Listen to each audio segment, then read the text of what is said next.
Hello, Scorpio, Sun, Moon, Rising, and Venus signs. Kamusta kayo? Sana po nasa mabuti kayong kalagayan. Welcome back po sa Star Tarot. At kung bago kayo rito, welcome din po kayo. Please subscribe, like, share my videos, and leave me a comment kung naka-resonate po kayo. Thank you. So, first card ni Scorpio, we have work through your fears. Okay?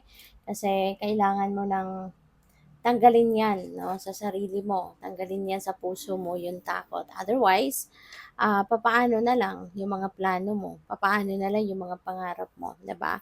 May stuck na lang sila for being a plan, for being a dream. Kasi kung matatakot ka kasi, syempre, 'di ba, ang tendency, atras ka, ang tendency, ipagpapaliban mo muna, ang tendency, wala kang gagawin, 'di ba? Kasi sa tuwing, maiisip mong may gagawin ka, para matupad ang pangarap mo or matupad ang goal mo, 'di ba? Kung natatakot ka, atras ka na lang, you're going to hold back, 'di ba? So, sayang. Sayang ng oras, sayang ng mga opportunities, sayang ng pagkakataon. 'Di ba? Na imbes na ikaw ay mag-progress na, imbes na ikaw ay umasenso na, 'di ba? O puwedeng matigil or pupuwedeng hindi na nga umusad, 'di ba? Kung patuloy kang matatakot. So what else? We have it's time to take action. All right? So, 'yun, sana pakinggan mo 'to, Scorpio. It's time to take action. Huwag ka nang matakot, huwag ka nang mag-procrastinate, huwag ka nang mamaya-maya na because it is extremely important for you now to take action. It is extremely important for you now to move. Make a move. 'Di ba? Hayaan mo na si takot mo. Tanggalin mo na 'yan sa puso mo, kalimutan mo na 'yan. Palitan mo 'yan ng determinasyon, palitan mo ng drive, ng adrenaline. Okay? And gawan mo na ng paraan ang mga oportunidad na nandiyan na sa harap mo. So, we have a time for healing. Ayan. Habang siguro ang pakiramdam mo din ngayon parang magaan-gaan na, 'di ba? So, diretsuhin mo na, 'di ba? Ano ka na, move towards forgiveness, move towards acceptance. Kung ano man ang nangyari sa'yo at kung sino man 'yan, kung kunyari sa relationship 'yan na kailangan na mag-heal kayo from, kalimutan mo na 'yon. Tanggapin mo na sadyang gano'n ang buhay. May life is a cycle, hindi ba? May ending, may beginning. So, maaari, no, na nag-end na yung relationship mo with that person. So, move on na so that you can start something new. So that you can welcome someone new in your life. Diba? So, it's about time na for you to heal.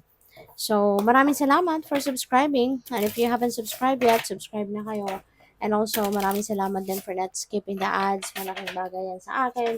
And also, please click the join button sa baba ng video kung gusto niyo na mag-join kayo sa membership. Okay? Salamat po. So, what else? We have movement. Ayan. So, it's time to take action. It's time to make a move. Scorpio, wag ka nang magdalawang isip. Wag ka nang magpatumpik-tumpik pa. Okay? Wag mo nang i-delay. Kumbaga, ang mga plano mo habang merong oportunidad na po pwedeng makatulong sa'yo na magawa mo na or makalapit ka na doon sa pagtupad sa iyong mga pangarap, go for it. 'Di ba? Wag mo nang pigilan or wag ka nang mag-procrastinate. O pwede ng iba sa inyo dito, this is physical activity. Maaaring hinihingi sa'yo ng pagkakataon na kayo ay mag-exercise, mag-engage kayo into something, no, na physical activity. At basta ang iisipin din ninyo na yung maging safe muna kayo. Okay? At saka, this could be relocation. Baka ang iba sa inyo, ibang bayan, ibang bansa, maglilipat ng trabaho, maglilipat ng opisina, ng employer, yung mga ganon, no? So, what else? We have love. Wow. Love is in the air. O pwede, no, ng iba sa inyo dito, kung single pa, po pwede magkaka-love life na. Baka papasok na sa love and romantic relationship. Kung kayo naman ay nasa relationship na sa ngayon, baka ngayon mas lalo ba kayong magiging stronger together. 'Di ba? Yung pagmamahalan ninyo, yung harmony between each other, siguro mas matindi pa sa ngayon, ano? Or this could also be self-love, 'di ba? Maaring sa ngayon, iisipin mo naman yung sarili mo, 'di ba? Kung dati puro ka ibang tao, mas nagfo-focus ka sa pag-aalaga, pagpapakita ng pagmamahal sa ibang tao, siguro ngayon iisipin mo naman yung sarili mo. Maybe now you're going to prioritize, 'di ba? Self-love naman. So, which is good. So, we have abundance. Wow, this is abundance of money, no? Magiging abundant ka, magiging prosperous ka. So, this is really beautiful. So, congrats sa and good luck, no? Kasi maraming siguro pera ang dadating or maraming opportunity, no? Na po pwedeng magdadala sa iyo ng pera, magdadala sa iyo ng pagkakataon na maging prosperous kayo and abundant. So, it could be anything. Po pwedeng additional na racket, additional na trabaho, or bagong trabaho, bagong career path, maybe business, investments, no? Baka may mga ROI na yung investments ninyo, yung gano'n. So, this is going to be an abundant, this is going to be a time wherein you will be more abundant and prosperous. Kaya, congrats.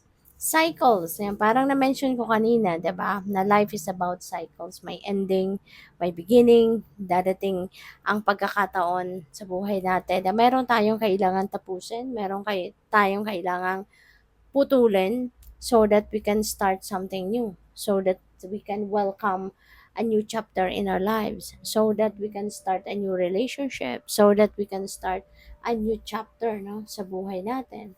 Kaya, yun, that's really beautiful. So, what else? We have intensity. Alright?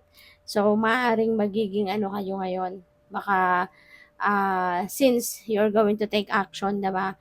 Maaring mas magiging intense, 'di ba? Yung gagawin mo. Kasi pupuwede na talagang papasok na sa loob mo ngayon ang pagiging determinado, ang pagiging focused, ang pagiging masigasig, 'di ba?